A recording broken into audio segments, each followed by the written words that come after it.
Welcome to the season finale of Global Insights with me, Punita Kumar Sinha. As we wrap up this season, there's a lot of positive sentiment in financial markets, driven largely by the recovery in the US. But can we ignore the rising geopolitical tensions in many parts of the world? The ISIS menace in Iraq, Russia against Ukraine and the West, brewing civil unrest.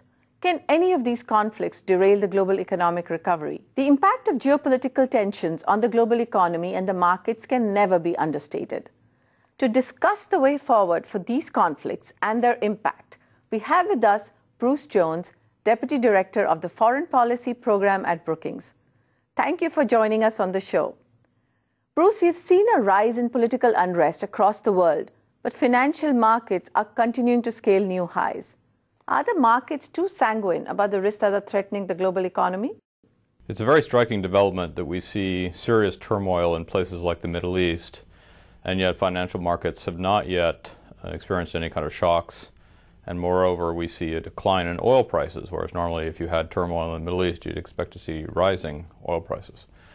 The oil price issue is accounted for primarily by the huge new capacities of the United States, as well as declining demand in China. On the financial markets, I think it's simply a function of the fact that the financial markets had already priced in a huge amount of risk, and that price levels have stayed high, or sort of risk premiums have stayed high since the period after the global financial crisis. And it's also true to say that so far the turmoil that we've seen it's limited to the Middle East. Actually, turmoil in other parts of the world is declining, not rising, but in the Middle East it's rising. And that doesn't really have major impacts on the big economies. So in China, in the United States, in Europe, we're not seeing a situation where security crises are roiling global markets. Now, the one big exception to that, of course, is Ukraine, which implicates the Russian economy, and it implicates the European economy, and there's blowback to the American economy. I think it's one of the reasons why the American sanctions so far have been limited. There is a recognition that if the sanctions were to go farther and hit harder on the Russian economy, there'd be serious blowback into the global economy as a whole, and that's a serious constraint on Western policy. So in your view, in terms of geopolitical risks to the global economy, which one would you be the most worried about? Yeah, so there are two that really stand out, I think. And in a way, one is lessening and one is worsening. The two are the possibility of an outbreak of hostilities between China and Japan, the world's two largest, second and third largest economies. That, I think, would put a serious spanner in the works in financial markets and in the global economy if that were to happen. You know, if there were an incident or an accident in the East China Seas and we went into active hostilities between those two economies, that would be a serious blow. I think one of the very important things that's come out of the Obama trip to China and the meeting between Xi Jinping and Abe at the APEC summit were some measures being put in place to reduce that risk. The other one is Ukraine, as I've said. If the situation between Russia and the West escalates, if, for example, Putin were to make a move on a Article 5 member of NATO, Latvia, for example, if we were to seriously escalate between the West and Russia, then I think we would see a tightening of sanctions, which would have knock-on effects and a real blow to confidence in financial markets as a whole. And how likely or imminent are these risks? Unfortunately, an escalation in the Ukraine and broader Eastern European theater is, I have to say, far more likely than makes me comfortable. I think there's every evidence to believe that what Putin is going to try to do here is test NATO's resolve, probe for weaknesses. He's extraordinarily focused on this. He's got consolidated power around him, and he can probe and test and explore and adapt in a nimble way. The West is going to have a very hard time keeping up. He's probing for weakness, and he may find some. And if that's the case, we'll see this escalate in a serious way. Now, Bruce, turning to social unrest, in the last 18 months, we have seen civil unrest in at least 16 countries, some due to rise in inequality as development gathers pace. This seems to be a rising phenomena. Are you concerned? Yes, for a very particular reason, well, for two reasons. First, if I look at the causes of it, I think that it's important to remember the following fact. In the decade leading up to the global financial crisis, every developing country in the world, every single one, grew. The only exception were countries that were in active war, civil war. You had huge growth in the global economy and huge growth in developing countries and huge growth in global middle class. There's 1 billion new people added to the global middle class, and we're on course to increase that farther. That creates huge pressures. It's a kind of victim of success phenomenon. The growth was extremely important. We lifted hundreds of millions of people out of acute poverty, created a very active middle class, which is now seeking a set of political reforms and a set of economic reforms. And so far, I don't think governments have fully woken up to the scale of that transition. The West hasn't fully woken up to it in terms of understanding what it means for reform of global governance institutions, and governments in the developing world haven't woken up to it in terms of what it means in terms of performance on services, on corruption, on a whole series of things that an empowered middle class can take on a government about. The poor cannot. And so I think we are witnessing this kind of unrest, which is in a way a sort of function of success. Then you add the global financial crisis and what's happened since, and in a way, some of the people who profited in that previous period are beginning to lose again from the sort of patterns of globalization and patterns of income distribution since the global financial crisis. So that's adding to their sense of pressure and adding to their demands on government.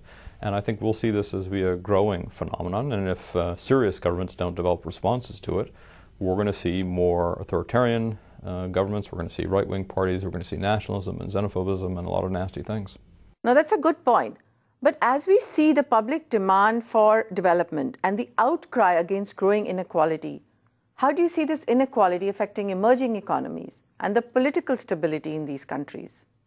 Yeah, it's not only the emerging economies, it's been rising very steadily in the United States as well. The United States now has inequality that's around the same level it had in the 1930s. So it's a very significant trend globally, and I think a very important one. In the emerging economies, there is a risk of political instability arising around it. I think China is the most acute case of that. You do have a new middle class, but you have a super class, an extraordinary concentration of wealth in China among a very small number of people. You have that in the United States as well, but you have much more robust institutions in the United States to intervene. So in China, the risks of political instability, I think, are real. The numbers are not as dramatic in India, but India also has a much tougher problem in terms of continuing poverty than China does, and energy poverty. 400 million Indians who don't have really any access to modern energy. And any effective Indian government and political system is going to have to solve that problem, which also brings in climate change issues as a major constraint, because there will now, I think, be serious movement towards a climate change deal. And India is going to have to figure out where it sits on that, because it's so far played a role of sort of standing with China and hiding behind China sometimes in terms of global climate arrangements. That's not going to work anymore. There's a fundamental break in the position of China and the position of India now.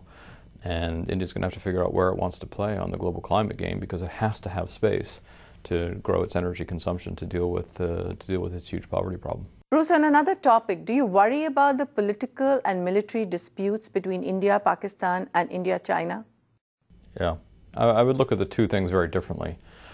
I think that the China-India border disputes and the tensions around them, I think we're very likely to see that those get managed. I don't say resolved, but I say managed. Both sides have an extremely high incentive to deepen their economic ties, which are already very substantial. Neither side profits from a deterioration in the relationship in economic terms. Modi has made it very clear that he's going to be willing to stand up to the Chinese on that. That seems to be the right way to handle it. There will be talks. Maybe they'll be productive, maybe they won't, but I think the issue will be managed. It will not. I don't see the drivers of escalation in that case. I think that's a very modest risk. On Pakistan, I think it's a different problem altogether, but there I don't see real risks of the financial markets. I can see real security questions, and I can see real problems in the India-Pakistan relationship, and I can see a serious risk of deepening internal dysfunction and violence in Pakistan itself, with major problems both for India and for the West coming out of that. I don't think of that as a big factor in financial markets. Bruce, I want to ask you about the future. How do you see the different power equations develop that might impact the global economy? Yeah, it's a very good question. My basic analysis is the following. I think we have, with China, which is going to be the biggest factor in the equation you just described, I think there are two very powerful impulses in China. One is an impulse to develop its capacity to rival the United States. Its military capacity, its institutional capacity, its international capacity, etc. That's a powerful impulse, and it will play out over a long period of time. There's an equally powerful impulse, which is to deepen their cooperation with the United States. Xi Jinping is very focused on developing a bilateral investment treaty with the United States. We just saw an important U.S.-China deal on climate change. So the impulse inside China to continue to cooperate with the United States, I think, is still quite strong.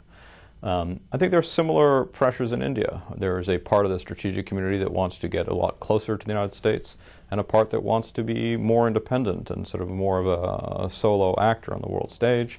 Economically, India is linked both to India and to China and to other parts of the world. I think that that's what we're going to see in great power relations, that there will be both tensions and sources of competition on the one hand, and continued cooperation and collaboration both on economic issues and on some transnational threats issues. And I think we're likely to be in that mode of these two realities of competition and conflict on the one hand, but cooperation on the other. I think we're likely to be in that mode for quite a long period of time, with Russia being the real outlier. Clearly, Putin is the biggest concern for Bruce. And why not? The German exports have already taken a hit due to the Western sanctions on Russia. So much so now that political leaders have agreed not to increase sanctions despite escalating violence in Ukraine. It's time to slip into a short break. When we come back, we will discuss the ironic behavior of oil prices amid rising tensions in key oil-producing areas.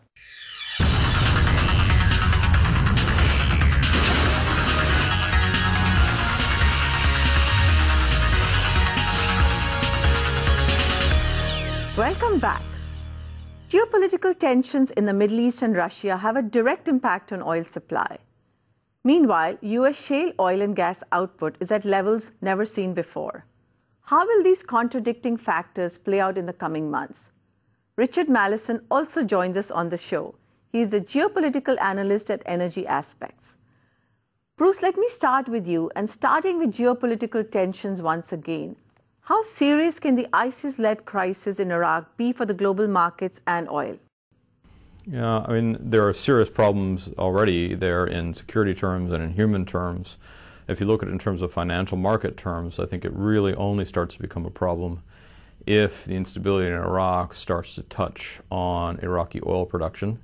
And then there's a much deeper problem if we see the similar dynamics, not the same dynamics, but similar dynamics inside the Saudi kingdom begin to genuinely challenge the authority and the stability of the Saudi regime. Those two developments could produce substantial negative impacts for the energy markets and for financial markets. And the risks of that are, I'd say, in both cases, modest but real. Richard, how much have the recent geopolitical developments in Iraq and Russia impacted your forecast for energy prices? Well, I think what's been really interesting over the last 6 months is whilst many geopolitical situations around the world have certainly not gone away, and in some cases have worsened significantly, for instance, the ISIS invasion in Iraq, we actually are seeing much lower levels of disruption to supply from geopolitics. So based on our estimates, during the summer, disruptions to OPEC supply, so the main group of oil-producing and exporting countries, that has halved the level of geopolitical supply disruption from just a few months ago in, say, June. And that's one of the reasons, along with weakening global demand, for the big fall that we've seen in oil prices recently. Right. So are you saying that over the last 6 months, demand has been more impacted by the global economy and not by geopolitics? I think the effect of geopolitics in terms of impacting and reducing demand is quite limited at the margin. So we're certainly seeing some in the Middle East, where there are large numbers of people displaced by the conflicts in Iraq and Syria. There's less energy consumption as a result. We're also seeing a bit of demand being suppressed in Western Africa, where the Ebola crisis has reduced air travel, reducing transport activity as people are limiting their movement as a consequence of that contagious disease spread. And what about the impact of geopolitics on the supply of oil then? So there has been some supply impact in Iraq, but it's been much more minor than initial concerns when the ISIS invasion began in July. We've seen disruption to some of the oil fields in northern Iraq and also to facilities like the Baiji refinery in central Iraq. But The main centres of production for oil in Iraq are in the south, around Basra and the terminal there, and those haven't been directly affected by the conflict. So the fears when that conflict first began of a major loss of Iraqi production haven't been realised. Over the same period, we've actually seen a recovery of some of the production in Libya that has been disrupted by protests and violence. Whilst we have seen economic sanctions placed on Russia, including on its oil and gas sector, those aren't disrupting current production and export levels of either oil or gas. What they may do, and we expect them to do, is over the next few years reduce Russia's production growth and new production. So it will have a long-term impact on supplies. And how do you think OPEC will respond now? Really, members need to decide if they're willing to act together to cut production levels, which will be a very difficult conversation to have. The assumption was that Saudi Arabia would unilaterally cut its production to rebalance the market, but the Saudis sent very clear signals to the market and to other OPEC members that it wasn't willing to carry the burden of those cuts alone. I think for other members, like Iraq, Venezuela, that are very cash-strapped, that are very vulnerable at present, they simply can't afford to cut back their production, even if it might help increase prices and therefore improve the revenues that they're generating over the medium term. So OPEC faces a real challenge when it meets. Bruce, turning to you, are you surprised that oil prices are not higher than what they are right now? It's interesting, 5 years ago, the watchword in resource and energy markets was scarcity. With Chinese demand growing, with Indian demand growing, everybody assumed that we were facing scarcity in terms of supply. And we've seen the opposite for two reasons. One, as I mentioned, in every region of the world other than the Middle East, wars have been declining. And what that means is there's new territories where energy exploration and mineral exploration can occur. In Mozambique and Angola and all across Africa, we've seen huge new finds, some of the world's largest energy finds in Mozambique and Angola and elsewhere in Africa, for example, as war has receded. And Bruce, what is your view on the supply of oil and other energy resources? No, there's no reason to assume that, actually. The estimates on shale production in the United States are phenomenally large. The ability now with tight oil technology to retap wells that people thought were dead, we're seeing huge new production, huge new finds. Solar is advancing, nuclear is advancing. There's extraordinary dynamism in energy markets. They've been able to weather this phase of Chinese growth and Indian growth fine. We're able to weather our instability in the Middle East so far fine. Oil prices aren't just stable, they're falling. So I don't have any reason for pessimism that we're about to run out of energy supply anytime soon. Bruce, you haven't mentioned Iran as a concern while talking about geopolitical risks.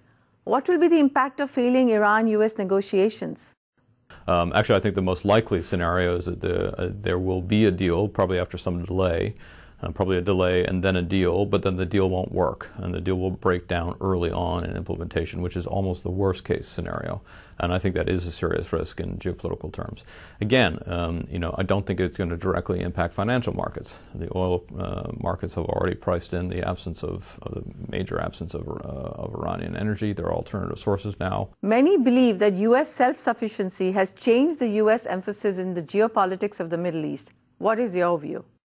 There's an argument to that effect. I have to say I think it's a mistake. There's an argument that says now that we have so much more domestic production, we don't need Saudi oil or Emirati oil or gas or etc., so therefore we don't need to be worried about instability in the Middle East. I think that's a mistake. The fact of the matter is Saudi supply is still hugely significant to the global market. If Saudi supply were seriously interrupted, the world price of oil would skyrocket again. That would have big impacts on the American economy. If the price of oil ticks back upwards, that'll have impacts on the Chinese economy. Guess what? We do a huge amount of trade with China. If the Chinese economy suffers, so will the United States. So I think it's a mistake, those in the United States who think we're now somehow insulated from political instability in the Middle East. There's no question, though, I've just published a book to this effect, that what we're seeing is that the risks from the Middle East are pivoting to Asia. There's the famous Obama pivot to Asia. But what we're really seeing are geopolitical risks associated with the Middle East and with energy are pivoting to Asia. Richard, what other geopolitical risks are you all modeling? the immediate level of supply being disrupted by geopolitics has fallen somewhat in recent months, but it still remains quite high at around 1.5 to 2 million barrels a day. A large part of that is the Iranian production that's unavailable to the market because of sanctions over the nuclear program. And I think, despite the negotiations going on at the moment, we're unlikely to see a comprehensive deal that leads to a rapid return of that production. I think in terms of risk and new risks and additional risks, Venezuela is certainly looking very vulnerable. But even if there's political instability there, it doesn't automatically mean that oil production and exports will be disrupted. I think that countries like Nigeria, where we've seen prolonged periods of disruption from oil theft and insecurity, the situation could worsen and we could have more disruption there. I also think when we look at the situation in the Middle East, we look at the presence of Islamic State and the impact that that's having in Syria and Iraq, and even the risk that presents to surrounding and neighbouring countries. That's going to be with us for a long time. And what are your forecasts for the short and the long term? I think in the short term, over the next month or two, we can certainly see further falls in prices, particularly if, as we get refineries coming back from maintenance, end user demand isn't there to absorb the products that come out of those refineries. But if we look further out, so say 12 months, 24 months out, then the combination of the high costs of producing oil in many parts of the world, for instance offshore or in US tight oil, combined with the expectation that global demand growth will improve and recover eventually, means that I do see prices recovering above $90 a barrel for Brent and probably towards $100 a barrel in the kind of 2016 onwards period. Bruce, final question for you. What is the one thing you're most worried about right now? Mr. Putin and his ambitions and the West's response to it. Thank you both for joining us with your perspectives. A lot of factors at play in the energy market. The ISIS is not going to disappear from Iraq in a hurry. The tug of war between Russia and Ukraine will continue. US and Iran may not find a common ground on the nuclear dispute, but the US is producing more oil than ever before. All eyes are now on the OPEC meeting of November 27th. That's it on Global Insights with me, Punita Kumar Sinha. Thank you for joining.